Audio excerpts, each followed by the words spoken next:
duduk rumah je, rezeki tu sudah Allah tentukan. Ataupun yang student tu tak payahlah macam sungguh-sungguh untuk belajar kan, untuk buat nota ataupun untuk fokus dalam kelas. Sebabnya result tu nanti Allah yang akan bagikan. Tapi benda ni macam fahaman yang tidak betul lah kan, macam salah faham kita ni terhadap benda ni. Sepatutnya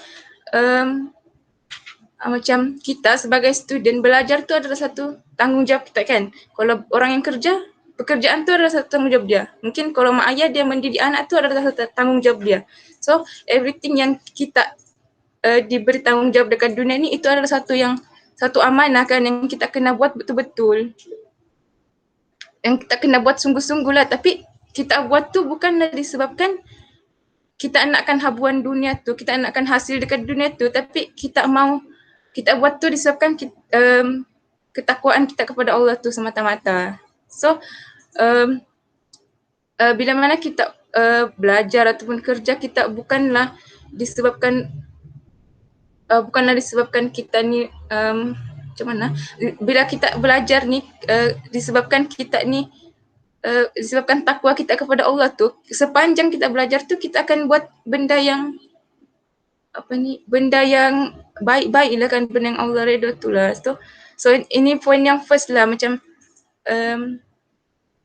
poin yang first pasal konsep rezeki yang kita kena faham tu. Dia bukanlah kita banyak usaha tapi kita akan dapat lebih lah. Kita kurang usaha, kita akan dapat kurang. Bukan dekat dunia, rezeki dekat dunia ni Allah sudah tentukan kan, siap-siap. Rezeki kita dekat akhirat ataupun kesudahan kita dekat akhirat tu lah yang kita based on apa amalan kita dekat dunia kan, apa kita usaha dekat dunia tu. Macam tu lah. Poin yang kedua, dia cakap pasal hakikat dunia kan. Hakikat dunia yang dikatakan kehidupan dunia hanyalah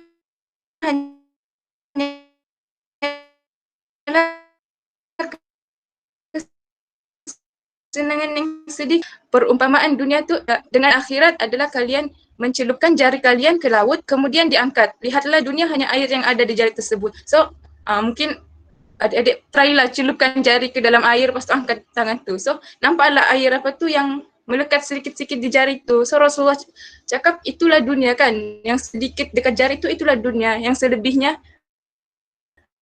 dekat laut yang banyak, itulah akhirat. Tapi macam nanti kan, macam macam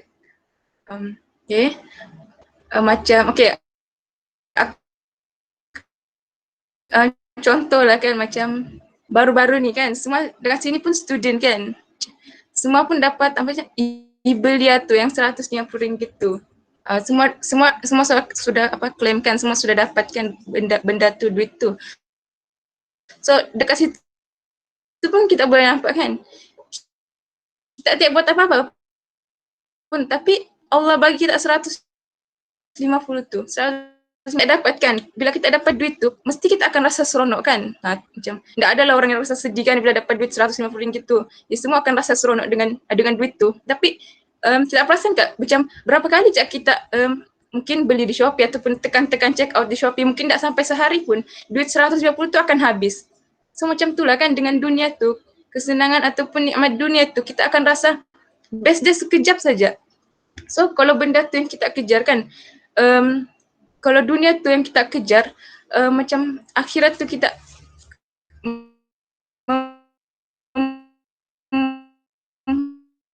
membelakangkan akhirat tu, so nanti tu lepas tu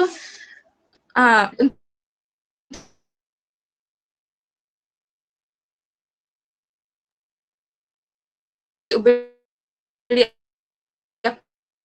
pas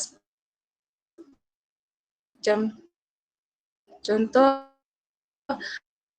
ada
okay, okay.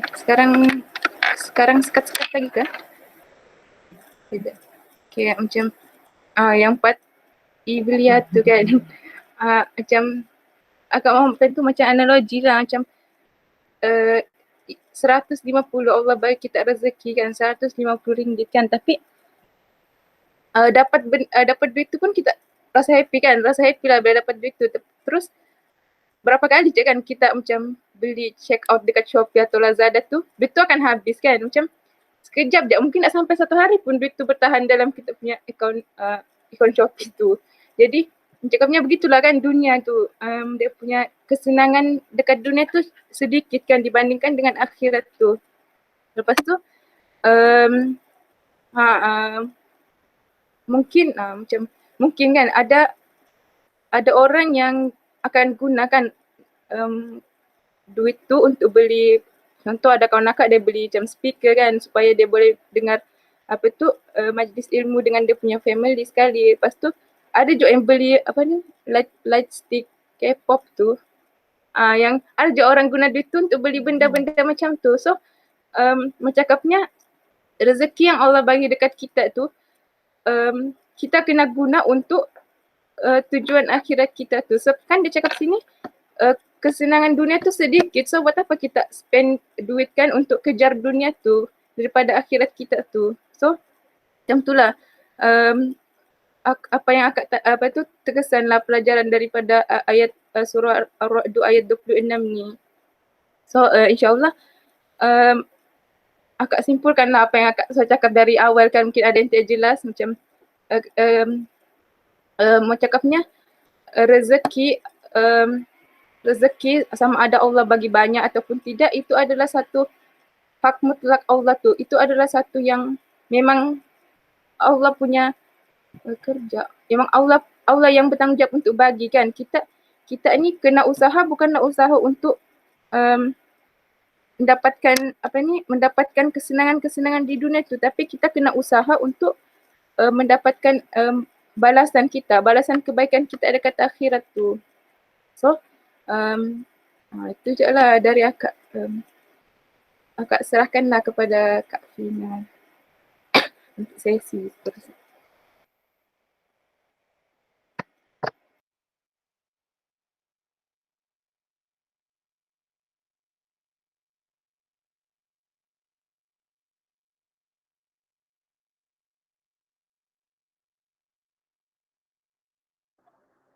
Assalamualaikum. Dengar ke? Waalaikumsalam. Waalaikumsalam Kak. Dengar. Okey, alhamdulillah. InsyaAllah semua okey ke? Okey, so sekarang tempat akak dah malam. So okey, akak berada di overseas sekarang ni, waktu kita lain. Okey, insyaAllah alhamdulillah panjang tak sampai guna dua laptop. So Betul lah kan. Senang je dunia ni nak tengok dia sekejap je. Dia hanyalah macam tu nak cakap kesenangan yang sementara kan. Kalau kita tengok duit tu lah kan. Sekejap je hilang. Nanti samalah nanti kalau dah bekerja, duit boleh masuk dalam bank. Beberapa hari dia akan sekejap je hilang kan. Tapi insyaAllah pahala syurga tu, dia akan pahala akhirat tu dia akan kekal selama-lamanya kan. Akan memberi kebaikan kepada kita selama-lamanya. Okay, hari ni semua orang tahu ke kita akan share apa? Kalau kan akan dapat poster setiap minggu. Tahu tak? Diorang tahu tak kita nak share apa? Kawan-kawan? Tahu ke tak tahu? Saya tak tahu sebab menerima sahaja. Bagusnya. Ada apa dengan hati? Okay. Betul. Ada apa dengan hati? Ada apa ya? Ada darah lah dalam hati. Okay, insyaAllah. Bacaan solat. Okay, betul-betul. So kita akan, hari ni kita akan ada sesi baru sikit lah banding sebelum ni kan. Boleh tak nak list kan? Kita dah berapa lama dah kita ni usrah online macam ni bersama. Betul Abang Tasha ada juga masuk-masuk. Minggu lepas kan, tu macam mana. Kalau sebelum ni kita dah dapat apa dalam musrah. Boleh tak macam semua orang list kan apa yang diorang ingat. Tajuknya apa, isinya apa. Tak kisahlah, kan dah banyak kan. Aku nak sebut je apa-apa yang korang ingat. Boleh ke? Semua orang nak kena sebut satu Syafiqah sebut satu. Okay, Bibi sebut Mibrah sebut satu. Abid. Okay, Hanifah Masya Allah. Izni Nabila.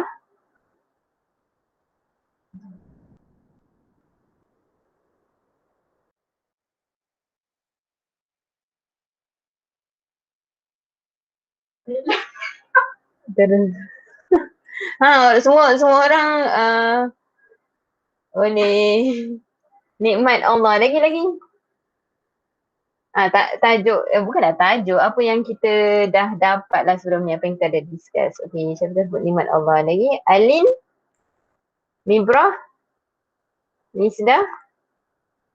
Atirah. Maksud surah-surah. Okay. Atirah. Left terus.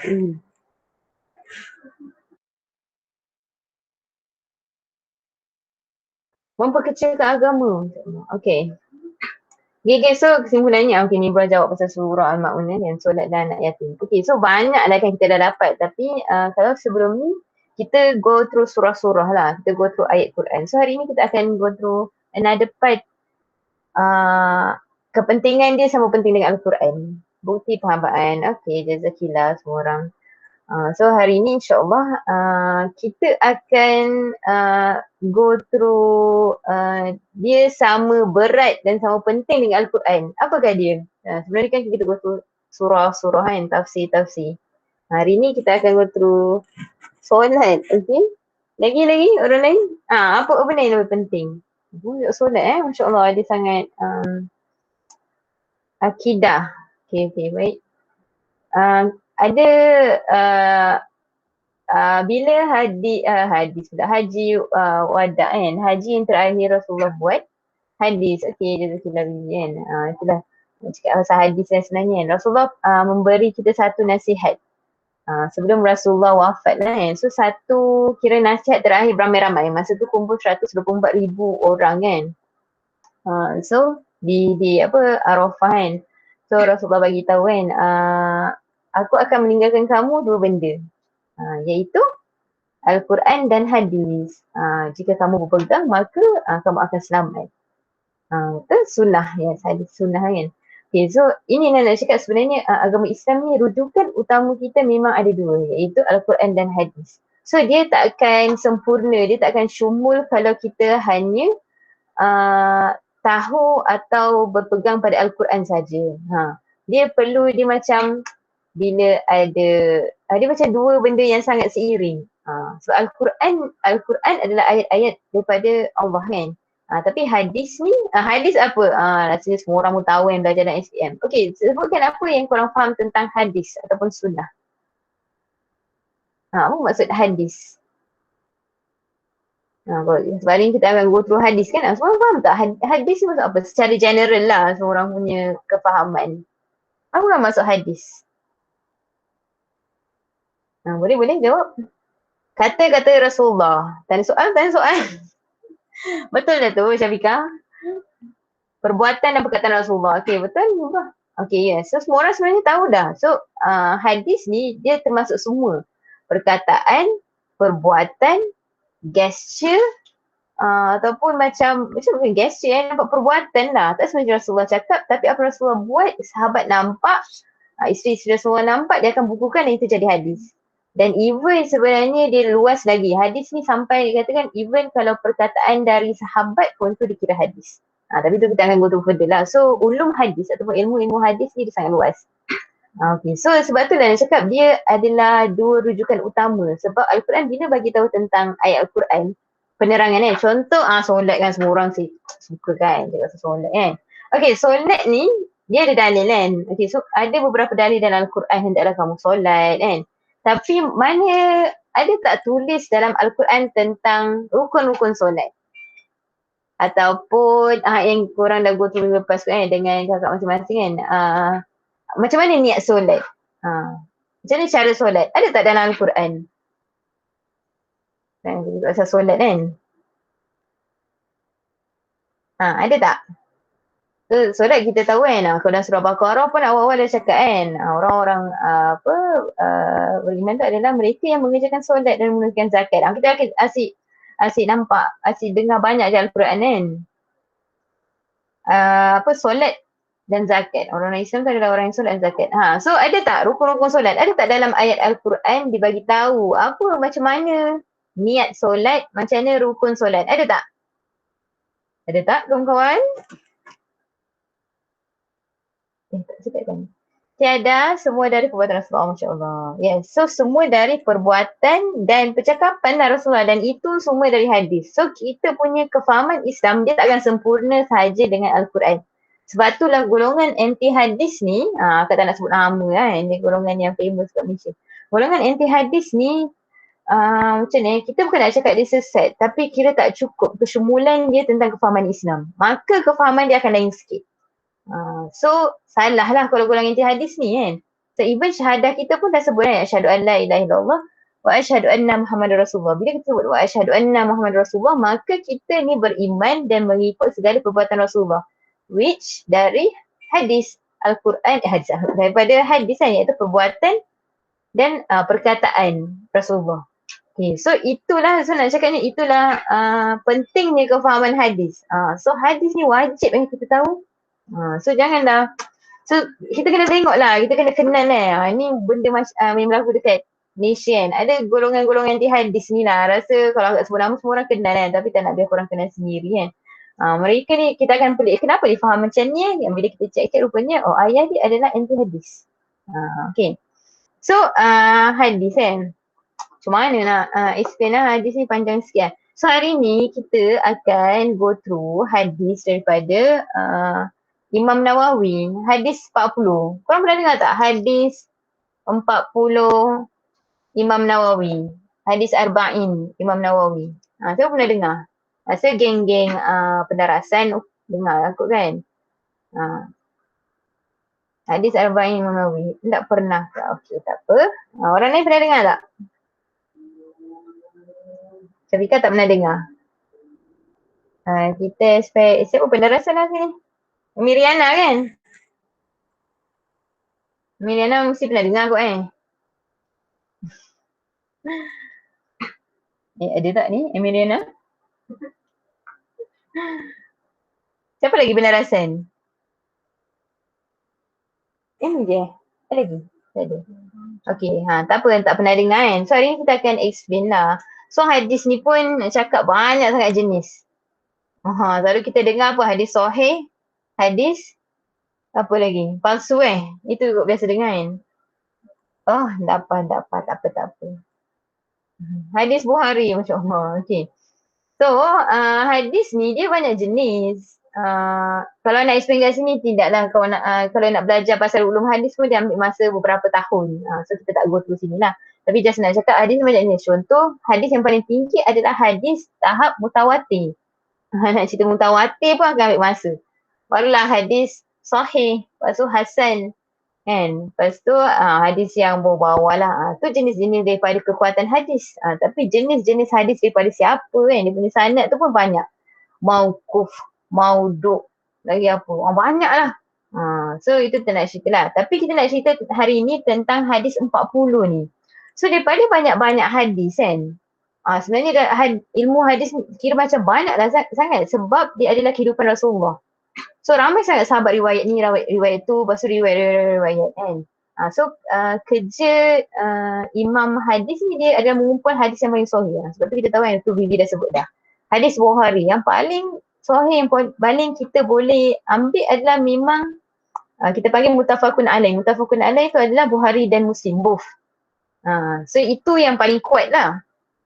So kita kena tahu, yang tu kena tahu tentang imam sitah, imam sitah pula kan, antara 6 imam hadis. So Bukhari dan Muslim memang paling kuat. So korang tengok Bukhari dan Muslim, insyaAllah lah kuat. So itu satulah. So daripada banyak-banyak hadis ni, kisahnya Imam Nawawi ni, ni tentang hadis 40 sebab hari ni kita akan go through hadis 40 Imam Nawawi. So akan nak cerita why daripada banyak-banyak hadis. So Imam Nawawi ni, kisah dia ni adalah orang waktu zaman Abbasiyah so dia telah berpegang dengan satu hadis. Dia telah mendengar hadis Rasulullah yang sebut barang siapa daripada umatku mengamalkan hadis 40 hadis daripada daripadaku, maka dia adalah ahli fuqaha dan ahli ilmu. Dan ada juga tambahan hadis yang lain disebut dan dia boleh masuk syurga memilih pintu mana dia nak masuk. Dan ada juga hadis tambahan dia cakap barang siapa mengamalkan 40 hadis ni kan, dia dapat syafaatku di akhirat. So nak cakapnya Rasulullah sebut barang siapa betul-betul mengamalkan 40 hadis, maka dia memang dapat yang terbaik lah di akhirat. 40. So ramailah daripada hadis ni, ramai sangat imam-imam hadis buat 40 hadis. So dikumpulkan. So adalah 40 hadis tentang jihad, 40 hadis tentang niat, 40 hadis tentang apa lagi yang biasa kita nampak, yang biasa kat tengok jihad kot, 40 hadis tentang banyaklah. So dia ada spesifik. Tapi Imam Nawawi dia mengumpulkan 40 hadis tentang untuk memahamkan Islam yang syumul untuk memahamkan Islam sebagai adin tu, sebagai cara hidup. Dia telah kumpulkan 40 hadis yang betul-betul kalau kita go through, kita faham, kita amal, kita dapat keseluruhan keseluruhan tentang Islam. So inilah yang macam nak cakap yang terbaik lah. Tapi sebelum 40 hadis tu dia ni kerja dia sepanjang hidup. Korang tahu tak Imam Nawawi ni, dia sepanjang hidup dia kan, dia makan sehari sekali saja. Dan dia tak kahwin. Ni bukan nak suruh tak kahwin terkejut nanti mak korang dengar. Tapi cakap betapa hidup dia memang dia spend time hanya untuk dia preserve semua hadis-hadis yang sahih ni untuk kita baca sampai sekarang. Nampak tak sebenarnya bila bukanlah tanpa Imam Nawawi, tanpa imam-imam lain jugalah. Tanpa Imam Nawawi ni kita tak dapatlah nak macam mana dapat satu kumpulan hadis yang betul-betul kita boleh amalkan. Dia pun telah buat satu, ini kitab-kitab yang tebal-tebal lah Nampak tak buku berat ni? Bukan baby. Nampak tak kawan-kawan? Nampak Kak. Syarah Riyadus Salihin. Ini 3 jilid jangan main-main. Kalau buku medik.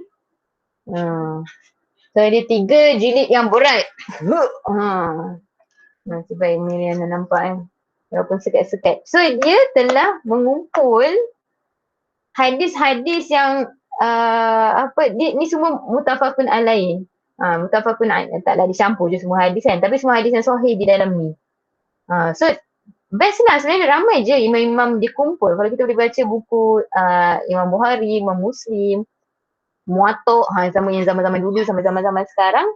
Tapi macam tadi cakap lah, Imam Nawawi ni dia telah kumpul hadis-hadis mengikut tajuk-tajuk yang kita akan lebih faham tentang ad-din kita, tentang Islam.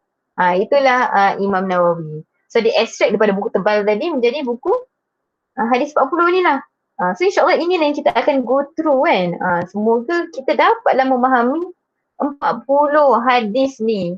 Dan ini yang kita akan dapat keseluruhan kefahaman tentang ad-din kita. Okay, so korang nak tak buku ni? Dah habis ke eventnya? Korang nak tak buku hadis 40? Kita orang nak buat projek khas ni. Nak tak?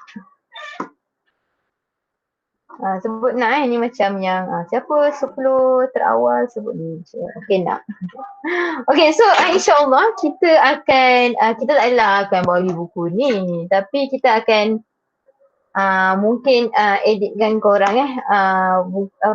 semua hadis-hadis ni sebab kita akan go through sama-sama kan. So semua hadis-hadis ni nanti insyaAllah kita akan post lah, tapi ke kawasan PKP yang dahsyat-dahsyat tu kalau tak dapat masuk tak tahu lah kan. Tapi insyaAllah boleh lah dapat. So nanti kan kalau tak dapat takut tersesat mana-mana lah, nanti kita akan post lah insyaAllah. Doakan kita akan post dari sini kan. Okay, so okay, tu faham tu hadis 40. Nanti kalau ada persoalan boleh PM siapa-siapa. So hari ni itulah kita akan go through one by one untuk fahamkan. So even 40 hadis ni kalau check nanti sebenarnya dia bukan 40, dia 42. Tu nanti kita cerita belakang lagi. So dia even susunan hadis ni pun dia ada sebab. Imam Nawawi ni dia takkan buat benda tanpa sebab tau. Kalau kita baca kitab yang tebal tadi kan, Riyadhus Shalihin, dia ada sebab. Kenapa tajuk ni disusun dulu, kenapa tajuk ni next, kenapa tajuk ni next. Dia ikut keutamaan. So hadis yang pertama memang adalah yang paling penting lah, paling utama. So hari ni kita akan go through satu hadis yang utama. Iaitu hadis yang pertama kita memang tengok saya akan share sikit. Dah nak 1 jam dah. Maaf lah saya cakap pengenalan nama sikit. Yalah, korang kena faham lah kan, nanti kan kurang tak tahu apa benda rujukan semua ni bahaya sikit lah. Okay, now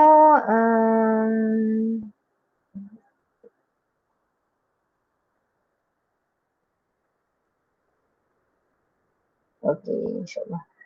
Okay, so kita sebenarnya akan go through hadis pertama insyaAllah. Sebenarnya agak rasa semua orang kebanyakannya pasti pernah dengar hadis niat ni. So hadis pertama Imam Nawawi telah menyusun tentang hadis tentang niat. Kalau dalam kitab tebal tadi Riyadhus Shalihin pun banyak sangat. Dalam bab pertama pun sebenarnya bab tentang niat. Banyaklah hadis-hadis yang dikumpulkan. Hadis-hadis ni biasa kita dengar lah sebab ramai sangat ulama guna. Dan dia hadis yang kuat lah. So inilah hadis ni kan. InsyaAllah tak bacakan kan. An Amir Mu'minin Abi Hafsin Umar bin Al-Khattab radhiyallahu anhu qala sami'tu Rasulullah sallallahu alaihi wasallam yaqulu innamal a'malu binniyat wa innamal likulli imrin ma nawa. Faman kanat hijratuhu ila Allah wa rasulih fa hijratuhu ila Allah wa rasulih. Wa man kanat hijratuhu lidunya yusibuha aw imra'atin yankihuha fa hijratuhu ila Allah ma hajara ilaihi. Okay. So semua orang kenal tak ni? So hadis ada dua sedikit tentang rangka hadis. Benda yang kita tahu lah at least macam generalnya adalah sanad dan matan. Pernah dengar tak sanad dan matan? Orang yang biasa rasa ada pernah dengar kan? So Cing Vivi. Okay lah sampai malam lah Vivi. Boleh lah main. Okay so sanad dan matan. Sanad ni dia adalah dari, dia apa nak cakap, sebenarnya sanad ni dia, kalau kita tengok sanad ni dia rangkaian hadis ni asal dari mana? Siapa dengar dulu, next sampaikan kepada siapa, kepada siapa. Tapi apa yang kita dah dapat sekarang dia hanyalah daripada yang first dengar. Kalau kita nak tengok sanad yang full, kita pun pening kepala. Mungkin sanad dia lebih panjang pada apa yang kita nampak sekarang ni. Sebab dia kan daripada sahabat. Lepas tu sahabat dipas kepada tabi'in. Daripada tabi'in dipas kepada imam-imam yang check lah kesahihan hadis ni. Baru sampai kepada Imam Nawawi, baru sampai kepada kita. So dia panjang lah. Dan dengan sanad ni lah kita boleh lihat kekuatan hadis. Satu kekuatan hadis tu dia melihat kepada orang-orang yang meriwayatkan. Iaitu siapa orang ni? Kalau orang ni contoh kalau ada orang dalam sanad ni, dia even dia tak boleh macam ni, dia menipu, maka hadis tu dah tak strong. So itulah kerja Imam Bukhari, Imam Muslim, Imam Tirmizi, lagi apa Ibnu Majah. Kerja dia orang ni sepanjang hidup dia orang akan cari siapa yang riwayatkan hadis ni, dia orang akan tengok kehidupan. So ada satu kisah dia nampak seorang periwayat hadis ni, dia tengok dia bagi makan, ni selingan panjang pula selingan tu kan. So dia nampak orang ni dia nak masukkan macam haiwan peliharaan dia kan. Ingatlah kambing atau lembu kan, untuk masuk dalam kandang. So imam ni kan, tak silap itu adalah Imam Bukhari lah. So dia nampak orang ni kan, perawi hadis ni, dia bagi macam daun kan, makanan dia macam ditarik. So haiwan tu ikut sampai masuk. Tapi last dia tak bagi pun makan. Kita selalu ni buat kat kucing kan, kita suka macam korang ada makanan kan, tapi sebenarnya tak ada makanan. Korang nak pancing kucing comel dekat korang kan. Tu dikira dah menipu. So awak tipu haiwan tu, korang makan pus. Jadi datang dia tengok tangan kita tak ada pun. So tu kira tipu. So dia itu kerja dia. So kerja Imam Sitah ni adalah mencari sanad ni, mencari rangkaian riwayat hadis ni. Sahih tak sahih, kuat tak? So kalau personality dia macam ni menipu ni. So jadi hadis daripada dia, kita tu dah kira hadis tak kuat dah. So dia turun sikit. So itu yang nak cakap. Okay, so panjang pula. So tapi hadis yang kita dapat sekarang, kita tak letak lah berapa orang. Memang korang akan pening. Dia akan banyak, dia lebih kurang macam paling sikit pun mungkin macam dalam 5-6 kot. Sanad ni kita akan tengok daripada sahabat, tabi'in. So sekarang apa yang kita dapat hanyalah daripada yang first dia, sahabat. So ini sanad lah. Sanad tu rangkaian perawi hadis kan. Matan adalah isi hadis. Matan apa isi dia, point dia nak cakap ni kan. So daripada Rasulullah sampaikan apa. Okay, so ini sanad dia lah. An Amir Mukminin Abi Hafsin Umar bin Al-Khattab. Okay, so daripada Amirul Mukminin kan, ketua orang-orang mukmin, Abi Hafsin. Abi Hafsin ni bapa singa. Hafsin ni singa. So kalau siapa ada kawan nama Hafsah, kalau dia garang, maafkan dia lah. Dari kecil orang panggil dia Hafsah. Memang garang lah kan. So kena tukar lah kot mungkin satu nama orang Hilmah ke kan, dan lembut ke, Ifah ke, Ifah macam tu lah. So Abi Hafsin ni bapa singa. So kita pun tahu Umar bin Al-Khattab ni adalah seorang yang sangat garang, bengis, ganas, tapi strict, tapi sangat furqan kan dia punya gelaran dia. So ini hadis daripada Umar bin Al-Khattab lah. So mengatakan, kurang tentu maksud kan, mengatakan innama amalu binniyat, segala amal itu bergantung pada niatnya. Wa innama likulli imri'in ma nawa. Dan setiap orang akan mendapatkan apa mengikut niatnya. Faman kana hijratu ila Allah wa rasulih, maka barang siapa yang berhijrah kepada Allah dan Rasul, fa hijratu ila Allah wa rasulih, maka hijrahnya untuk kepada Allah dan Rasul. Faman kana hijratu di dunia yusibuha aw imra'atin yankihuha, barang siapa hijrahnya itu kerana kesenangan dunia atau kerana seorang wanita yang ingin dinikahinya, fa hijratu ma hajara ilaihi, maka hijrahnya itu adalah kepada apa yang ditujunya. Okay, so simple je sebenarnya hadis ni. Tapi berat dia untuk amalkan tu, dia berat lah. Okay, so kalau kita tengok kat sini, memang dia akan tentang niat lah. So nak cakap segala amal tu akan bergantung kepada niat, dan kita ni akan dapat apa yang dia niatkan. So bagi tahu hari ni kan, kenapa korang join Usratul Muslim hari ni? Secara jujurnya. Nak test niat semua kita go through. Kenapa kita join? Okay, cuba fikir. Kenapa kita join hari ni? Cuba letakkan dulu. Kita tengok practicality dia. Cepat. Vivi, Mibra, Nisda, siapa lagi? Atira, Syafika, Amy. Okay, cuba tulis. Apa niat sebenar? Tapi janganlah, sebenar lah, macam tak kisahlah. Kita nak tengok practicality. Tambah ilmu, insyaAllah. Okay. Lagi. untuk mendalami ilmu Islam. Wah, lagi? Okay, so semua orang ilmu kenapa korang tak tengok YouTube je Ustaz? Akak bukan ustazah kan? Baik tengok ustazah Prof Mahaya kan yang tengah famous sekarang ni taklah. Ustazah Fatimah Syarhah ke kan, yang buat buku yang lebih cantik, yang lebih banyak ilmu kan, ustazah. Meningkatkan ukhuwah. Nanti kita ada projek untuk meningkatkan ukhuwah ni ingatkan akak di akhir rancangan. Okay, so ini kita punya niat lah kan. Okay, so yang cakap ni kan tadi kita sebut kan, so segala amal tu bergantung pada niat. Ni nak cakap setiap orang akan mendapatkan apa dia niatkan. Contoh hari ni kan, Emilian dia datang untuk tambah ilmu kan dengan Nisdan untuk mendalami ilmu Islam. So Allah dalam hadis ni memang disebut dia akan dapat apa yang dia niatkan. So kalau dia nak datang untuk tambah ilmu maka dia akan dapat. Tapi dia akan dapat tambah ilmu je lah. Nanti kita akan tengok macam mana nak bukan membetulkan lah, memperbetulkan lah niat kita lagi kan. Okay, tapi tak apa kan, kita tengok hujungnya. So contoh macam adik kita datang, contoh ada yang datang majlis ilmu sebab nak isi masa. Alang-alang petang tak ngantuk pula nak tidur kan, kita join lah kan. Untuk isi masa, maka dia akan dapat isi masa. Tapi kalau dia join sebab nakkan redha Allah, niat ni di awal aku nak sebab untuk redha Allah, untuk mendapatkan syurga supaya menjadi asbab ke syurga, maka dia akan dapat itu. So besar kepentingan niat ni.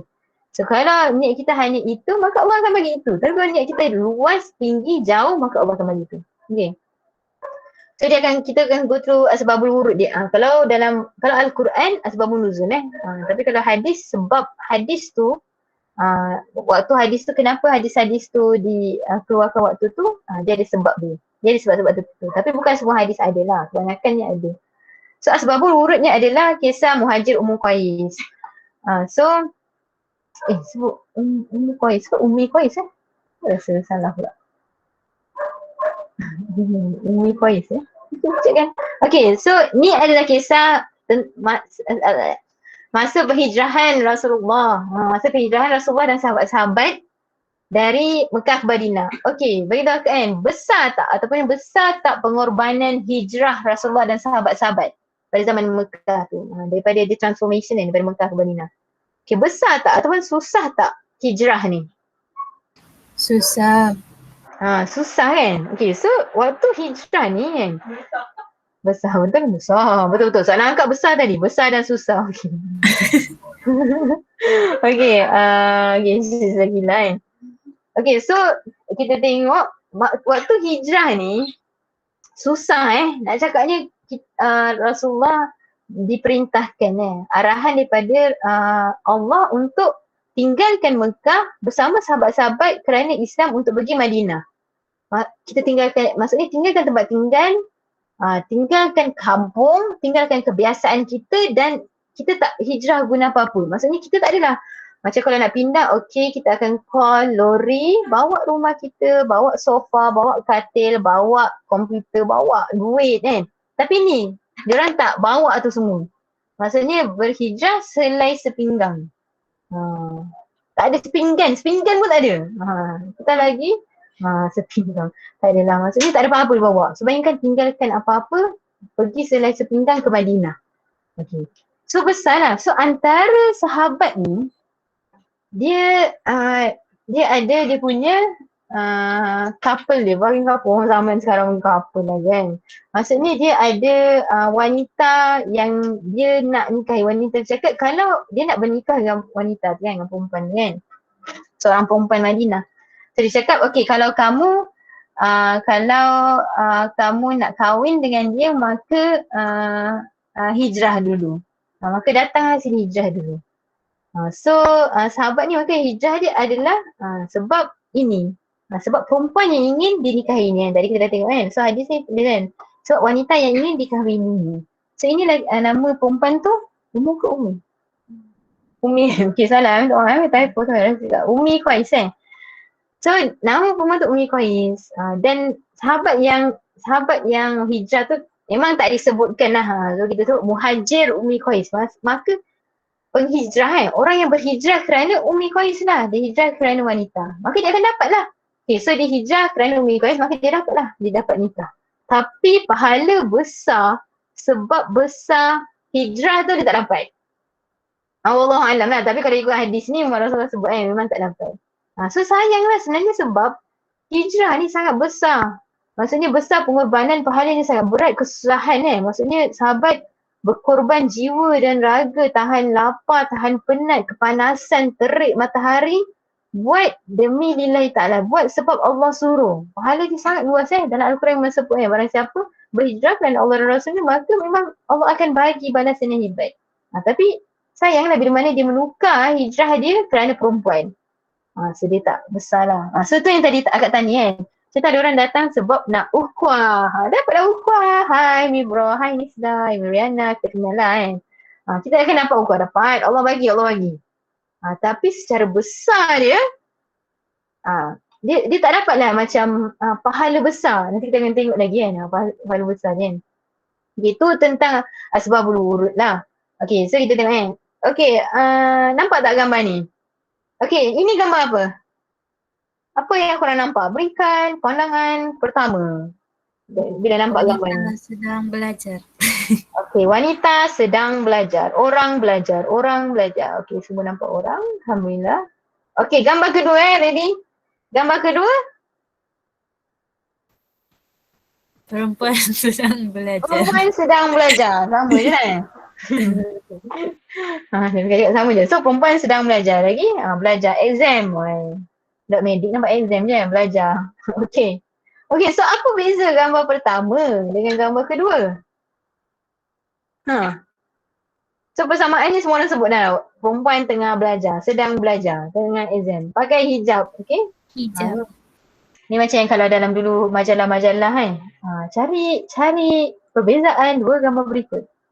Pertama orang Arab, kedua orang Chinese. Mana awak tahu ni Chinese, tuan-tuan ni orang Jepun, ini orang Yaman.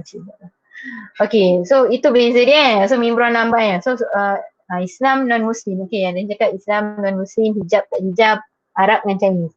Okay, so beza tak apa yang mereka, okay kita dah nampak perbezaan. Perbezaan ni adalah seorang Muslim dan seorang tak.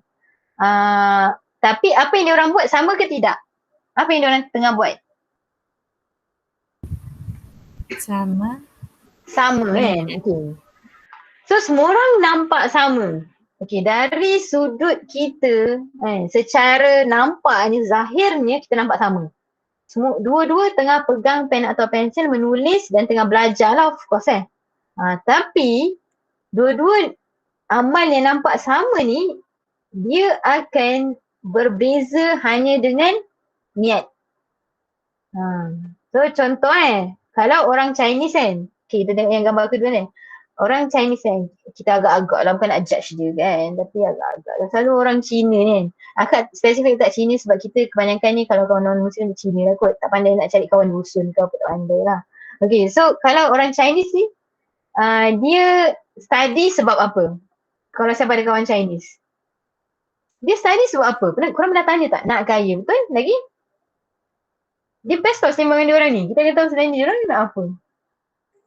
Kenapa dia orang ni kalau kita tengok macam study macam skema betul study macam wah kalau budak medik okay mau berjaya. Okay, dia orang ni nak berjaya sebab apa? Kita pun nak berjaya tapi dia orang ni nak berjaya sebab apa? Pernah tanya tak? Kenapa kita nampak Chinese ni sangat ini bukan racist ni nak belajar daripada orang yang ni kita kena ambil. Majukan bangsa. Itu dah racist. Okay, majukan bangsa. Sebenarnya kan majukan bangsa ni tak nak isu semasa yang ada lah, tapi panjang pula cerita. Dipandang tinggi. Okay, ni kita tak adalah nak generalizekan orang Cina pula kan.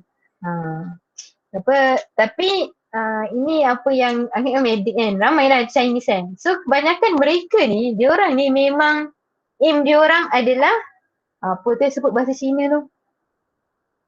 Prosperity lah orang putih prosperity. Dia nak berjaya, dia nak kaya. Maksudnya dia adalah satu kejayaan kalau diorang ada duit. So diorang ni memang untuk duit majukan bangsa tu mungkin ada setengah orang tapi kebanyakan diorang nak duit. Sebab tu dah kalau kita tengok even diorang mati pun diorang nak mati dalam keadaan yang nampak diorang ni kaya. Maksudnya dia orang nak macam contoh tempat di tempat dikuburkan pun kalau lagi tinggi, itu lagi orang kaya. Dan kalau lagi besar batu nisan ni orang kaya. Kalau batu nisan ni sampai kita boleh duduk dalam tu, boleh hidup dalam tu, tu kira orang kaya. Dia nak nampak benda tu. So dia nak nampak duit tu. Yang penting dia ni kaya. Dia nak duit lah, tak kisah. So sampai kawan angkat ni ada seorang ni, dia nak sampai dia cakap dia nanti nak anak, dia tak nak anak ramai, dia nak anak seorang ni. Padahal doktor. Sebab dia cakap mahal lah nak beli makanan untuk anak. Tak payah lah macam tu. Dia bukan, kalau kita macam anak tu dah rezeki kan. Tapi dia ni duit, yang penting duit. Lepas anak dia orang 1, 2 kan. Okay. So itu, maka kan tadi kalau hadis kan, kalau dia niat untuk dengan dia akan dapat apa yang dia niatkan, maka dia akan dapat. Tapi apa beza kalau orang Islam? Kita nak dipandang tinggi juga tak? Actually nak je. Kita nak berjaya tak? Okay, soalannya, orang Islam nak berjaya juga tak? Orang Chinese nak berjaya, kita nak berjaya. Kita nak berjaya. Hayya 'alal falah, kita nak berjaya. Kita nak dapat result tinggi sama macam orang Cina. Kita nak dapat 4 pointer, kita nak dapat jadi gold medalist, kita nak. Tapi di sebalik tu sebab apa kita nak berjaya? Itu yang kita patut questionkan. Kenapa kita nak berjaya? Boleh beritahu tak? Kenapa korang nak berjaya? Kenapa korang nak degree? Kenapa korang nak 4 flat? Dunia akhirat tapi tak nak berjaya. Okay. Ini yang susah sih Okay, so sebenarnya di sebalik tu sebenarnya kita patut faham. Kita orang Islam, betul, Masya Allah, sebagai berbakti pada ummah, membantu agama, Allahu Akbar. Okay, so kita kena nampak lah orang Islam, kita ni, kita kena berbalik pada tujuan hidup. Itu je. Tujuan hidup dah sebut dalam Al-Quran. So bila kita balik pada tujuan hidup iaitu abid dan khalifah. Abid, even sebut abid tu pun dia adalah satu, belajar pun include dalam abid. Faham ke? Maksudnya bila kita cakap kita ni adalah untuk beribadah, kita punya study pun patutnya beribadah. Bila sebut bahasa khalifah, maka study kita adalah untuk khalifah juga. Untuk supaya orang nampak tinggi kat kita, supaya orang boleh dengar bila mana kita sampaikan Islam. So sebenarnya bila kita buat dua benda tu, sebenarnya kita berpegang kepada Al-Quran. So kita punya niat ni dia besar Niat kita dah berlandaskan Al-Quran. Dan kenapa nak abid khalifah tu? Sebab kita memang nak dapatkan pahala akhirat. So kita nak buat apa yang Allah suruh iaitu dalam Al-Quran. So bila niat kita, sebab aku study hari ni adalah untuk menjadi abid kepada Allah, untuk menjadi khalifah supaya aku dapat nanti degree aku dapat jadi doktor ataupun dapat jadi apa lagi. Orang yang macam mana-mana kosong, kira dipandang tinggi, ada degree supaya bila kita share pasal Islam, kita post status, kita tarik kawan-kawan kita, orang akan dengar.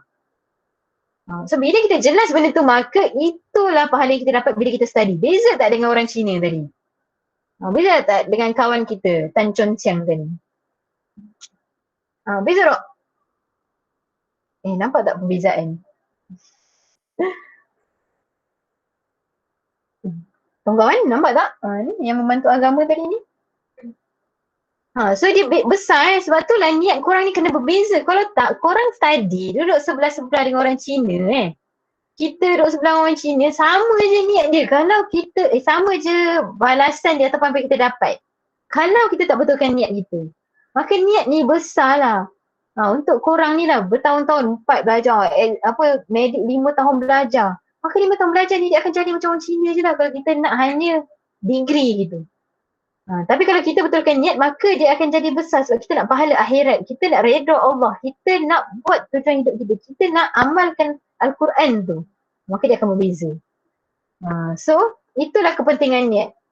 Okay. So inilah antara kepentingan niat. Kita akan membezakan antara ibadat dan adat. Ini bukan adat Melayu, adat pepatih, bukan. Maksud adat ni adalah kebiasaan kita. Ni adat dalam masa macam Arab sikit. Sebenarnya adat ni bukan, kalau kita sebut adat ni nanti adat Melayu tu lah. Tapi maksudnya adat ni adalah kebiasaan. So first ni yang penting, nampak tak? Dia akan mengubah, dia akan bezakan ibadat tu dengan adat. Contoh tadi kita cakap kan, kebiasaan kita study. Kita study setiap hari, confirm. Korang ni study setiap hari. Tapi kalau kita betulkan niat kita, maka dia akan jadi ibadah. So bayangkan korang baca satu page pun dia akan menjadi ibadah sehebat kita solat. Sebesar solat. So tu beza niat Tapi kalau niat hanya untuk macam Cina supaya aku kaya, dapat degree, beli kereta. Dapat. Allah akan beri seperti apa yang kamu niatkan. Maka akan dapat kereta, dapat rumah Tapi kalau niatkan kerana Allah dan Rasul untuk tujuan hidup, maka akan dapat besar. So tu beza adat dan ibadat. Faham ke? Kebiasaan dengan ibadah. Okay? Faham ke? Baru nombor 1 ni InsyaAllah kita akan cepat tu. Dapatkan Okay. So yang kedua, membezakan satu ibadah dengan ibadah yang lain. Okay, ni kita tahulah. Maksudnya niat ni kenapa penting dia beza ibadah dengan ibadah lain. Contoh yang paling simple, solat Zuhur dengan solat Asar. Kita tengok luarnya sama je. 4 rakaat solat kan. 4 rakaat sama ni, satu salam. Tapi niat yang akan membezakan. Maka kalau niat ni salah, salah lah Maka kalau niat dia akan berbeza. Macam solat subuh dengan solat sunat lain kan. Kita mungkin bezakan dengan kunut kan. Tapi kalau bacaan kat tempat lain, dia tak ada solat. So solat subuh 2 rakaat tapi solat sunat 2 rakaat. Tapi sebab niat tu maka dia berbeza. So sama juga macam tadi kan. So bila apa yang kita buat tu dia akan membezakan niat kita tu dengan ibadah tu. Yang nombor 3, menentukan konsep amal. Konsep ni macam keberatan amal tu. Macam tadi kan, contoh hijrah. Dapat je pahala kan. Maksudnya macam okay, seorang sahabat hijrah kerana Allah dan Rasul. Penat lelah, haus, dahaga, berpeluh, tak tidur, berbulan-bulan jalan kaki. Sampai berdarah-darah kaki diorang ni berhijrah. Tapi itu besarlah pahala sebab dia dah korbankan everything untuk hijrah. Tapi ada orang hijrah kerana Umi Qais tu kan, kerana perempuan. Maka itulah konsep amal dia. Rendahlah amal dia tapi hijrah kerana Allah dan Rasul, maka tinggi konsep amal dia. Okay, so Kak Syed sekian beberapa dalil tentang ikhlas kan. Katakanlah wahai Muhammad, sekalipun engkau semua sembunyikan apa-apa yang dalam hatimu ataupun engkau sekalian nampak kan, pasti diketahui juga oleh Allah. Okay, so semua orang tahu kan kenapa korang join usaha online hari ni Mungkin ada join sebab macam tu lah yang cakap kan. Ada yang cakap haji kau kan, bosan kan. Dah habis scroll dah habis khatam dah scroll IG, Facebook hari ni, kita join lah. Mungkin tak apa kan, dapat lah kan. Tapi Allah akan bagi lah, maksudnya apa yang dia niatkan. InsyaAllah kalau kita niat sekarang kan, tungkar sekarang kerana Allah Rasul akan dapat. Tapi yang best dia niat ni, sebab tu dia boleh tajdid niat sentiasa. So tak kisah apa niat awal korang join kan, tapi sekarang boleh. So detikkan dalam hati kan, tajdid niat, refresh niat tu, kita buat kerana Allah dan Rasul. Maka insyaAllah dapat redha Allah dan Rasul tu. So boleh tajdid niat sekarang. Sebab Allah tahu. So tak perlu nak cakap kan, saja aku join usrah hari ni kerana Allah dan Rasul, kerana redha Allah. Tak perlu cakap, Allah tahu dalam hati. Sebab tu dia contoh korang keluar rumah kan, korang keluar baca buku tak ada cakap aku study sebab Allah. Nak ingat kan, tak payah nak jegit-jegit pelik pula kawan tengok. Tapi niatkan dalam hati.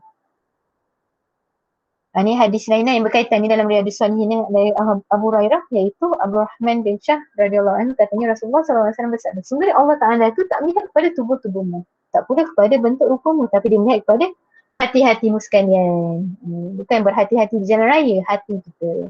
Maksudnya di akhirat nanti Allah tak tengok siapa yang paling cantik, siapa yang paling banyak harta, siapa yang berjaya dunia tetapi Allah akan lihat apa yang ada dalam hati dia. Apa yang selama ini dia buat. Dan dikatakan Kak baru baca satu buku hadis, Yusuf Qaradawi hadis pula tentang ikhlas. Ni niat lah, maksudnya dia ikhlas kerana Allah. Segala amal yang tidak ikhlas kerana Allah, maka sebenarnya Allah tak terima. Takut tak? So tapi janganlah stop amal tu sebab rasa tak ikhlas. Ikhlas ni satu benda yang kita patut yakini. Malaikat pun tak tahu ikhlas atau tidak. So usaha kita pun tak tahu ikhlas atau tidak. Malaikat pun tak tahu, apatah lagi kita. Tapi apa yang kita buat itulah, kena sentiasa usaha untuk mengikhlaskan amal, untuk tajdid niat. Bukanlah rasa tak ikhlas maka tak nak join. Tu salah dah. Rasa hari ni rasa aku join hari ni sebab macam saja dah, tak payahlah join. Tak dapat pun. Tak. Apa yang benar patut buat adalah improve lah, maksudnya tajdid niat balik, insyaAllah Allah terima kan. Okey ke? Lama pula kejap. Okey ke semua orang? Boleh reply tak? Raise hand. Kalau okey, raise hand. Okey. Apa yang mantap tu Mibrah? Tengah mantap lah sekarang.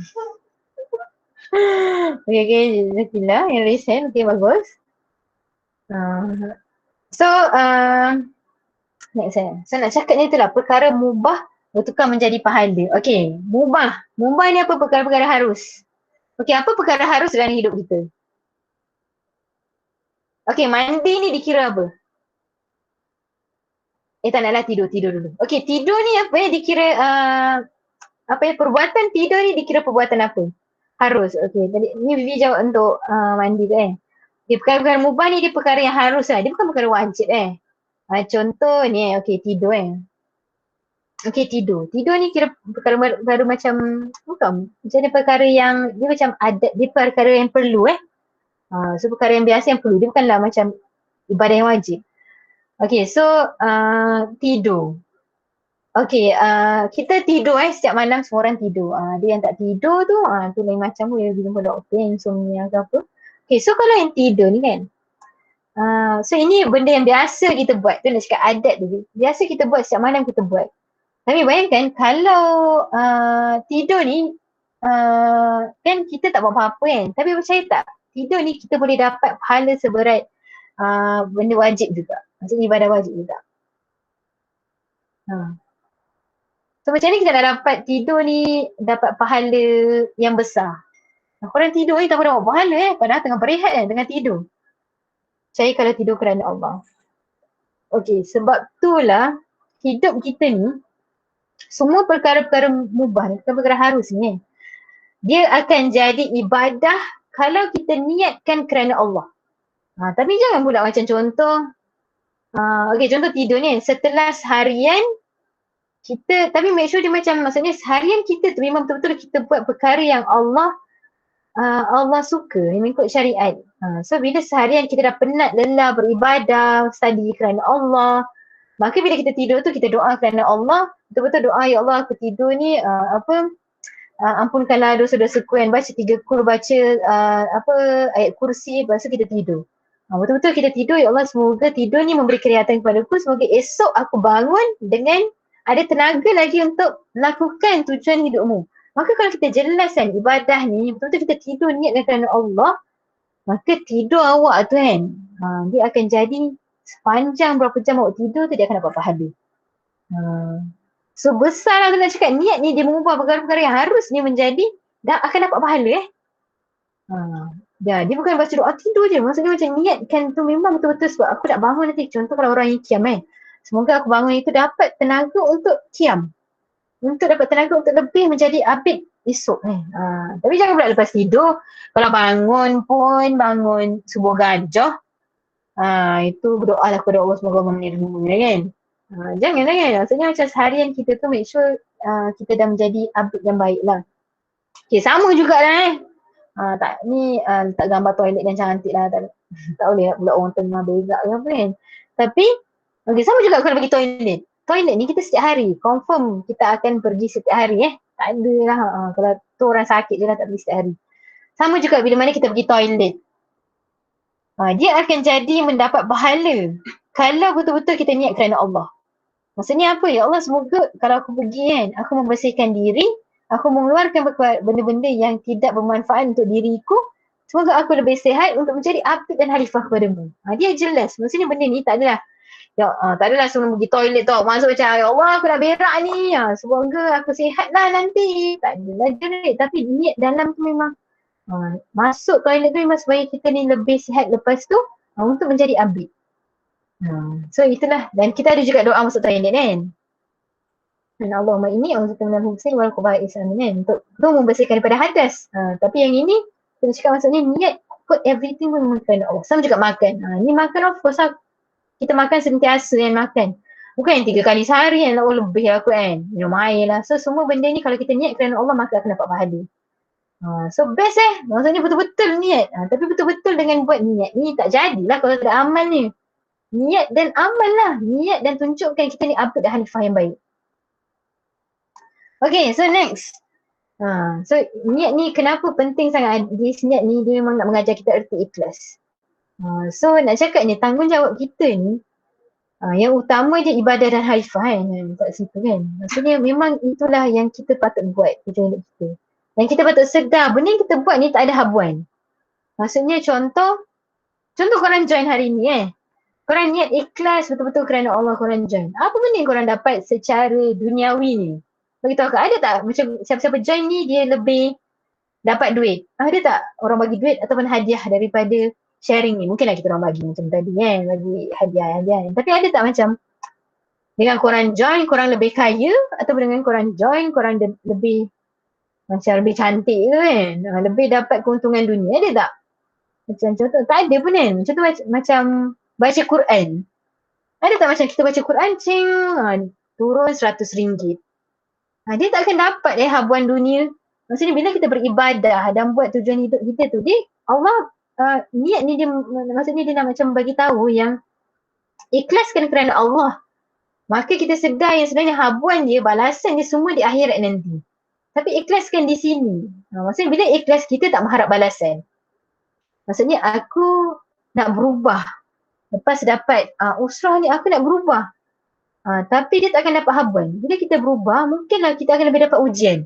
Exam pun kita diuji, result makin teruk, ataupun dengan kawan diuji, ataupun makin macam apa contoh macam banyaklah ujian-ujian, tapi nak cakapnya tak apa kan. InsyaAllah balasan yang besar menanti kita di akhirat. InsyaAllah istana yang besar menanti kita di akhirat. Tapi sekarang tak nampak. Sebab tu dah kena ikhlaskan niat kerana Allah. Macam tu lah sahabat Salman, bila mereka berhijrah, mereka kehilangan. Mereka kehilangan rumah, mereka kehilangan harta, mereka kehilangan tanah, mereka kehilangan kampung mereka. Tapi insyaAllah pahala di sana, kampung yang lebih utama, kampung yang kekal abadi, yang bahagia kat sana semua kesenangan di akhirat sana. Sebab tu dah kena ikhlaskan niat. Maka kita join sharing ni sebab apa? Kita nak berubah sebab apa? Bukan sebab supaya diorang berubah nak tackle PU tu lah. Bukan. Ini tak ada kena-mengena siapa-siapa Jangan fikir akak cakap pasal artis mana Maksudnya contoh kita kan. Ada pula kita nampak macam ustaz tu kan. Macam aku nak tackle ustaz tu kan, nak jadi baik kerana Allah. Kerana ustaz, kerana Allah kan. Dia macam nak jadi baik sebab sama lah macam hijrah Ummu Qais kan. Ummu Qais tadi. Jadi aku nak berubah sebab macam ada ustaz tu macam handsome nak jadi baik lah sebab nak dapat dia. Dapatlah dia kan insyaAllah kan. Tapi jadi baik kerana Allah tu itu memang urusan Allah lah. Kita tak dapat nak cakap. Okay. Panjang tak? So ini kata-kata lah maksudnya ini hanya kata-kata yang menghadis apa. So tu nak cakap keinginan melihat hasil dunia akan menyebabkan kita kalah. Ini yang jadi kepada manusia kan. Kita kadang-kadang bila kita nak hasil dunia, perasan tak contoh yang kita nak result 4 flat. Kita study sungguh-sungguh siang malam tak tidur, tak makan, kat perut, tak pergi toilet. Bobo pula. Kan? Lepas tu tak dapat result. Tiba-tiba result kita 3.89. Tak nak tinggi juga. 3.49. Down tak kita? Tapi kita dah study gila-gila dah ni. Buku habis khatam 10 kali dah khatam buku. Stress tak? Cuba bayangkan down kan? Kita akan stress sebab kita mengharap balasan dunia. Sebab kita usaha dan kita mengharapkan balasan. Maka bila tak dapat kita stress. Tapi kalaulah kita niatkan study kita kerana Allah, kita usaha kerana Allah, kita baca kerana Allah, maka kita tak dapat dunia tu, kita tak dapat result yang kita nak tu, tapi insyaAllah pahala tu Allah dah simpan dah akhirat nanti untuk kita. So itulah nak cakap sebab kita kena ikhlaskan ni. Sama juga bila kita mengharap kepada manusia, kita akan down. Dan kita haraplah kita buat baik kat kawan kita, dia buat baik Saya kita buat baik, dia pergi tinggalkan kita. Kita buat baik kat dia, dia macam garang-garang kita. Kita buat baik kat dia dia tinggalkan kita naik bas sorang-sorang. Dia tak reply message kita. Itu yang kita down sebab kita mengharap. Tapi kalau kita niat kawan sebab Allah, maka kita tak kisah apa yang dapat habuan dekat dunia. Tapi insyaAllah dekat akhirat nanti kita akan dapat habuan dia. So bila kita kejar dunia, amal kebaikan kita ni, bila kita kejar akhirat, amal kebaikan kita kat dunia ni tak akan disisihkan. InsyaAllah. Satulah kisah-kisah Nabi terdahulu, kita nampak banyak sangat para Nabi dan Rasul dulu, tak ramai pun mencapai kemenangan tapi mereka ni mendapat kejayaan besar. Contoh Nabi Nuh 950 tahun berdakwah tapi hanya beberapa orang je masuk mengikut Nabi Nuh. Tapi insyaAllah pahala dia besar. Okay, so itu nak cakap so secara general apa yang kita nak tahu sekarang ni. So niat ni dia akan jadi satu amal yang besar, dia jadi kecil. Dan satu amal kecil jadi besar. Contoh amal besar yang jadi kecil apa tadi? Tadi contoh hijrah. Nampak hijrah, Masya Allah, tinggalkan Mekah pergi Madinah, tapi dia akan jadi kecil sebab niat ni yang kecil, niat dia dunia sahaja. Sama juga niat amal yang kecil seperti kencing. kecil untuk semula. Seperti minum air. Seperti makan malam. Dia kecil je nampak amal ni. Makan malam pun. Tapi dia akan jadi besar kalau kita makan untuk dapat tenaga untuk beribadah. Besar sangat amal tu. So itulah yang bezakanlah kan. So jadikanlah amal kecil kita ni jadi besar dan amal besar kita tu supaya maintain pahala dia besar. Dan janganlah kita kan campur adukkan niat kerana Allah dengan selain darinya. So bila kita campur bagi itulah amal tu apa yang Allah bagi pun akan bercampur lah kan. So kalau kita buat kerana Allah betul-betul maka insya-Allah lah amal dia memang besar lah di sisi Allah ni. Okey, ini insya-Allah slide terakhir. So apa peranan kita? Ini hadis yang panjang lah, tak letak hadis ni dari Riyadhus Shalihin juga kan. Dia sebut kan ada satu kumpulan yang dia nak musnahkan Mekah kan. Tapi tak saya cakap ni kumpulan mana kan. Maka Allah matikan semua satu penduduk tu, semua kumpulan tu termasuk penduduk kat situ kan. So tapi Aisyah bertanya, jadi Rasulullah mereka yang mati walaupun sebenarnya dia tak ada niat pun nak menghancurkan Mekah waktu tu, tapi kalau dia mati waktu tu, Rasulullah jawab apa? Tak apa, mereka akan dibangkitkan berdasarkan niat masing-masing. Mereka akan dibangkitkan dari kubur berdasarkan niat masing-masing. So ini reflection kepada kita lah kan. Allah ni dia akan membalas kepada orang-orang yang buat maksiat. Tapi kalau contoh kan, Allah membalas kepada contoh tsunami yang kita tengok kan. Tsunami, Allah bagi tsunami. Dia kata sebenarnya apa tu nak cakap bagaimana tsunami ni kan, apa panggil tu, alam punya ni, apa tsunami, gempa bumi dia panggil apa, alam bencana alam ni dikatakan sebenarnya azab kecil Allah kepada kita yang macam banyak bermaksiat so contoh tsunami Allah bagi, Allah bagi tapi ada antara dalam tu orang-orang yang beriman. So itu lebih kurang lah macam hadis ni cakap. Tapi Rasulullah cakap apa, tak apa, mereka akan dibangkitkan dari kubur sesuai niat masing-masing. So siapa yang masa tu dia tengah berusaha untuk mengubah umat, tadi siapa cakap kan, untuk membangun ummah, dia buat usrah, dia baikkan semua orang, dia sebarkan kebaikan, tapi Allah matikan bersama orang-orang yang buat maksiat, insya-Allah dia akan diberi pahala yang besar sebab dia berdasarkan apa yang dia buat, apa yang dia niatkan. Tapi kalau kita at the same time kita berada di tengah-tengah jahiliah, kita bersama dengan jahiliah, kita tak buat apa-apa. Contoh kan, kawan-kawan kita buat jahiliah di tepi kita, buat maksiat yang terang-terang. Sekarang maksud walaupun kita PKP, kita tak jumpa kawan, buka media sosial. Kita tengok kawan-kawan kita dalam media sosial kan, buat maksiat terang-terang. Sekarang media sosial bahaya kan. Dia macam, media sosial dia pun satu kalau niat betul-betul buat kerana Allah, dia besar. Luas kita boleh sebarkan Islam. Ni contoh amalan yang kecil. Contoh kita post, pasal media sosial sedikit kita post satu IG story kita post satu IG story tentang hadis. Satu hadis nak mengajak semua orang buat kebaikan. Tiba-tiba ada kawan kita, kawan long lost friend kita baca, dia buat kebaikan, maka kita akan dapat besar. Tapi kalau kita post sesuatu yang netizen kecam mengecam, buat kejahatan, maka itu pun akan jadi buruk lah. So walaupun dia post yang sama, message yang sama, tekan yang sama, post IG story, dua-dua IG story. Tapi kalau satu tu niat kebaikan baik, maka pahala dia sampai ke akhirat, pahala untuk kita. Tapi kalau satu tu post kecam-ngecam kecam sana, kecam sini, komen sana, komen tentang isu berbodoh ni, komen yang tak baik lah, maka akan dapat lah benda ni. Dia akan dapat je lah komen-komen yang tak baik tu. So itu beza media sosial ni sama juga. Okay, so nak cakap kan, contoh kita berada di tengah-tengah jahiliah, kita tengok macam-macam dah sekarang berlaku. Baru semalam berita semalam kan, yang semalam kan beberapa hari lepas, yang suami mendera isteri sampai koma sampai koma, ya Allah, memang dia kena tahan so kita tengok keliling kita, Masya Allah, jahiliah, ya Allah macam mana, kita tengok macam dah teruk dah kan, suami bunuh isteri, isteri bunuh anak, suami zina dengan anak, mak zina dengan anak, Masya Allah macam teruk sangat kan. So tapi kalau kita berada di tengah-tengah masyarakat jahiliah tanpa buat apa-apa ataupun kita pun termasuk sekali, maka bila kita mati Allah akan bangkitkan kita, ikutlah apa yang kita buat. Maksudnya kalau kita tak buat apa-apa untuk mengubah, maka Allah akan beri balasan mengikut niat kita. Tapi kalau kita kan sekarang, kita dah tahu dah, kita dah join usrah, kita dah tahu dah sebenarnya Jahilah berlaku di sekeliling kita ni adalah disebabkan ketidakfahaman dengan Islam. Sebab tak faham Islam, tak faham tafsir, tak faham tujuan hidup, maka sebab itulah mereka berbuat maksiat ni. Bukan salah orang-orang yang buat maksiat tu, tapi sebab mungkin salah mereka yang tahu tapi tak menyampaikan. Mungkin salah kita yang kita pun tak share kepada kawan-kawan. Tapi bukan nak cakap salah, maksudnya macam kalau kita tak buat sesuatu. So sekarang kalau kita dah dapat kalau kita dah makan sedap makan nasi lemak yang sedap rasa sedap. Tapi kalau kita tak share maka kesianlah orang yang tak dapat rasa. So sekarang kita dah sedar, kita berada di kalangan masyarakat yang sekarang tengah rosak macam ni. Maksiat sana sini. Tak payah, buka TikTok je korang akan lihat macam-macam Buka, okay, tak ada TikTok.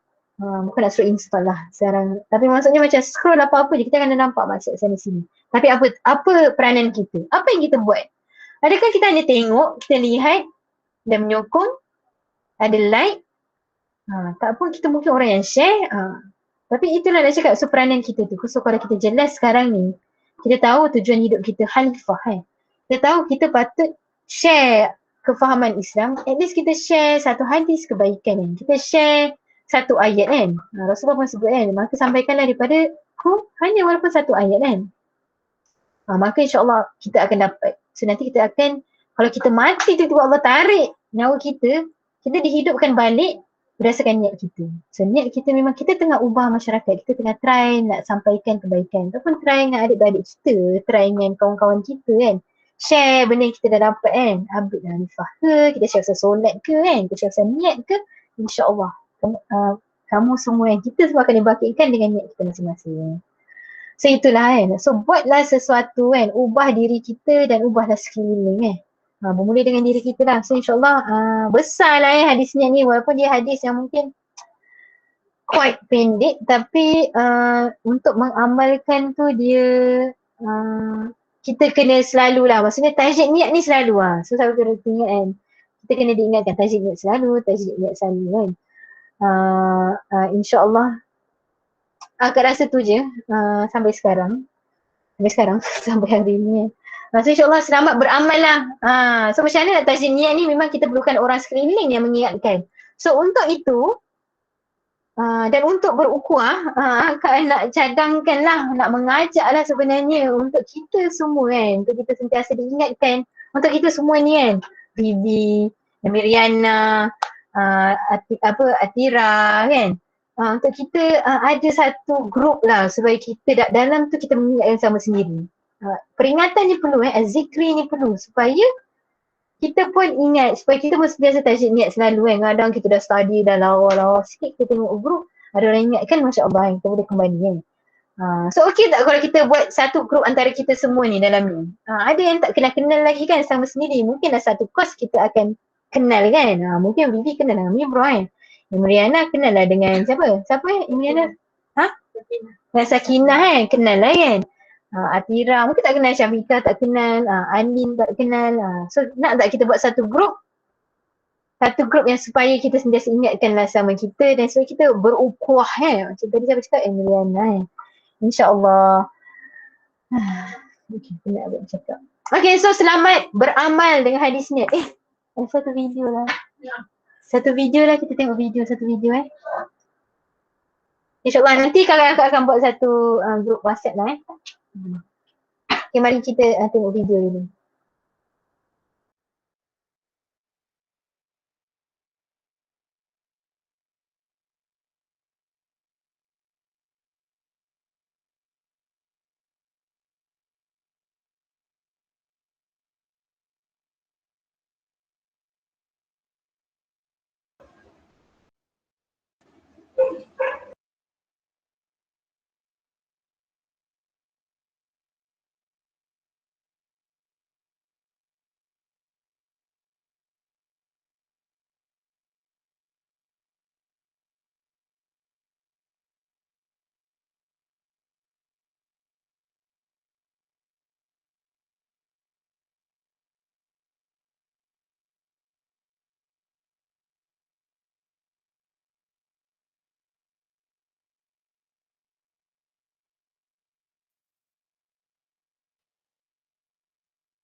Okay.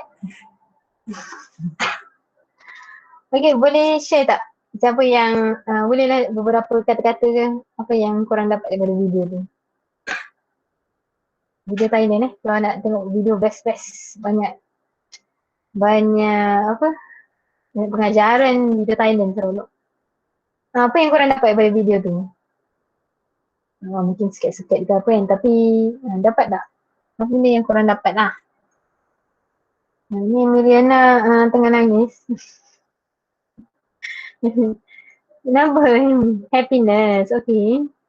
Apa yang korang dapat? Apa yang terkesan daripada video tu? Apa yang korang rasa? Orang lain? Happiness Lagi, ada lagi roh ni yang lain. Senang sangat hari ni, usang tu. Ada lagi? Sakinah? Livi? Nizda? Syafiqah? Atirah?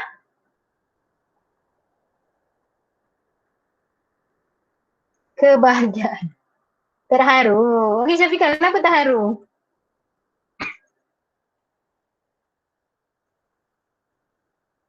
Itu tunggu jawapan Syafiqah yang baru kita start. Macam stres kan. Syafiqah, kenapa terharu? Biarpun mula-mula tak ada hasil, tapi hasil dapat hasil yang betul-betul insyaAllah. Okay. So kalau kita tengok kan, tadi seorang lelaki yang okay, tak apa macam tu. Kita tengok lelaki tu dia apa? First dia buat kebaikan macam letak apa tu? Pokok tu kan, kena air. Lepas tu dia bagi makan anjing. Lepas tu dia buat sedekah bagi duit kan dekat orang miskin. Lagi dia buat apa? Dia bagi pisang kat makcik, dia bagi orang tempat duduk. So ini semua direct, dia dapat tak direct balasan dekat dunia? Don't be materialistic, tolong orang dengan ikhlas insya-Allah. Dia dapat tak balasan kat dunia? Dia tolong, dia bagi makan anjing, dia tolong orang susah, bagi duit. Dia siram pokok, dia bagi pisang, tapi dia dapat tak direct balasan? Dapat tak? Dia dapat tak balasan dunia tu? Dia tak dapat kan? Malah dia lagi kurang kan? Dia bagi duit lagi kurang lah dunia dia, lagi kurang lah duit dia kan? Tapi itu nak cakap kan, tapi ni orang Thailand lah, dia bukan orang Islam kan? So nak cakap kan, walaupun apa yang nak cakap, kalaulah satu amal tu dia amal yang ikhlas tu, dia nak cakap kita tak mengharap balasan dunia. Mungkinlah hasil dia hujung kita nampak apa, budak tu dah sekolah kan, lagi dapatlah kasih sayang nenek tu kan. Tapi macam sebenarnya dia punya hasil dia lebih pada hati lah kalau kita tengok iklan ni kan. Tapi itu nak cakap untuk kita apa yang kita boleh ambil kan. Amal yang ikhlas tu, kalau kita buat kerana Allah, memang dia tak ada balasan dunia. Malah akan berkurang. Kita akan berkurang masa kita join sharing kan. Kita akan berkurang duit kita bila kita infak. Ni dah raya haji ni kan. Bila kita korban, kita berkorban, kita bagi duit, dia akan kurang. Materialistik, duniawi kita akan kurang. Tapi apa yang akan lebih? Memang pahala di akhirat nanti. Dan feeling of happiness tadi kita tengok, kita akan rasa bahagia. Betul, kita akan rasa tenang bila mana kita buat apa yang Allah suruh. Kita akan rasa gembira. Dia akan happy je walaupun kita tak dapat apa-apa kat dunia. Itulah jadi pada sahabat Rasulullah. Mereka hidup dalam susah. Mereka hijrah tanpa apa-apa. Mereka tak cukup duit Tapi bila mana mereka buat kerana Allah dan Rasul, maka mereka bahagia. Sebab tu nak ikhlaskan niat. Dan kena nampak kita tak nak balasan dunia. Itu keimanan dan keyakinan kita sebagai orang beriman. Sebab itulah kita tengok orang Palestin, kenapa mereka sanggup berjuang sehabis-habis Sebab mereka nampak balasan bukan di dunia. Diorang tak dapat rumah mungkin di dunia. Diorang tak dapat makan yang cukup. Ada budak yang tak makan, dia tak ingat bila last dia makan ayam Kalau kita tanya, bila last kita makan ayam? Kita ingat.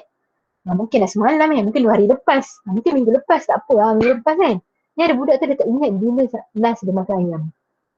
So sebab tu dah orang Palestin ni hebat Dia nak cakap, dia tak nampak balasan dunia. Dia buat sebab akhirat. So ini keimanan kita. Kita nak buat amal kebaikan di dunia ni, buat tujuan hidup kita sebab kita nak balasan akhirat. So letakkanlah niat kita semua, niat yang panjang, niat kerana Allah, niat kerana akhirat. Jangan mengecilkan amal kita sebab niat dunia So insyaAllah itu sahaja daripada akak. Akak serahkan kepada simpulkan tak start balik lah. Jazakillah khairan semua. Minta maaf terpanjang hari ni panjang sikit. So terima kasihlah semua mendengar. Bye. Terima kasih kakak. Sama-sama adik.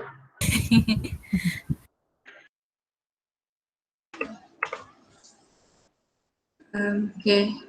InsyaAllah.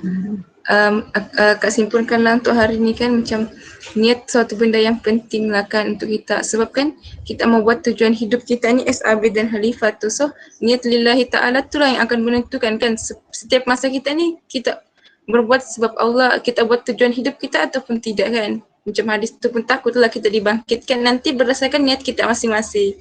So insyaAllah itu je lah. Semoga apa tu dapat beramal lah dengan hadis hari ni. Okay, kita tutup tangguh kita punya surah dengan tasbih kifarah dan surah Al-As.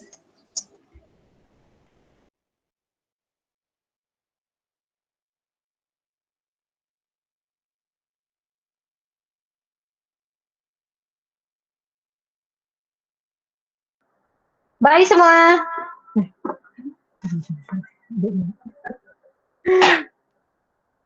Baik Kak. Bye. Assalamualaikum.